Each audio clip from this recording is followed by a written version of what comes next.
สบายดีพี่น้องปองป้ายสุภูสุคนมื้อนี้จะพาพี่น้องมาชมฟาร์มเห็ดขอนขาวของพวกเราเด้อเห็ดขอนขาวของเรามีแต่ดอกอวบๆใหญ่ๆงามๆเลยทุกคนเพราะว่าเป็นเห็ดเปิดหน้าใหม่ก็เปิดทำอิฐดอกแรกเลยเด้อนี่พาทุกคนมาเก็บพร้อมกันเลยเห็ดขอนขาวของพวกเรา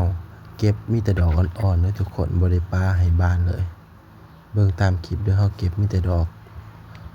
อวบๆอ่อนๆพอได้กินเลยลูกค้าผู้ใดที่ว่าเพิ่นเคยกินเพิ่นติดใจแรง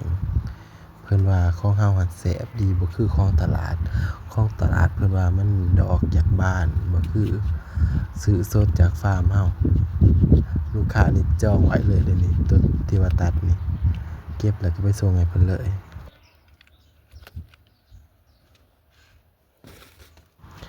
สำหรับวิธีการปลูกเห็ดขอนขาวนี่ก็สามารถปลูกได้อยู่2วิธีทุกคนวิธีที่1แม่นปลูกใส่ขี้เลื่อยซึ่งว่าขี้เลื่อยจะเป็นขี้เลื่อยไม้อ่อนของเรานี่จะปลูกใส่ขี้เลื่อยไม้ติ๋ว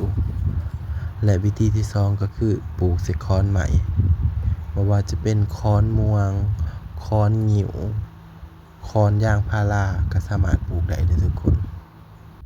หรือว่าจะเป็นค้อนไม้เนื้ออ่อนที่ว่ามักมีเห็ดเกิดตามธรรมชาติก็สามารถปลูกได้เช่นเดียวกันเห็ดขอนขาวอยู่ฟาร์มของเราก็จะขายอยู่โลหนึ่ง110,000 กีบตกเป็นเงินไทยก็ประมาณ165 บาทฟาร์มเห็ดของเรานี่ก็ได้ปลูกเห็ดมาแล้วประมาณ15 ปีแล้วทุกคนปลูกตั้งแต่ปี2011ตอนนี้ก็2026ตกเป็นเวลา15 ปีตอนแต่กี้ขายแรกๆหั้นก็โล30,000 กีบ30,000 กีบในตอนนั้นก็ตกเป็นเงินไทยประมาณ120 บาทบัดนี้บวกกับอัตราเงินเฟ้อหยังต่างๆตอนนี้ก็165 บาทก็บ่ถือว่าแพงปานใดทุกคนแต่ว่าเป็นเงินลาวก็แพงเติบจาก30มาเป็น110,000ก็ถือว่าแพงเติบแต่ว่าเป็นเงินลาวการเก็บเห็ดขอนขาวนี่จะต้องได้ใช้มีดคัตเตอร์ปาดเด้อทุกคนเพราะว่าถ้าว่าจะแกะออกแบบเด็ดออกเลยคือเห็ดนางฟ้าจะบ่ได้เพราะว่า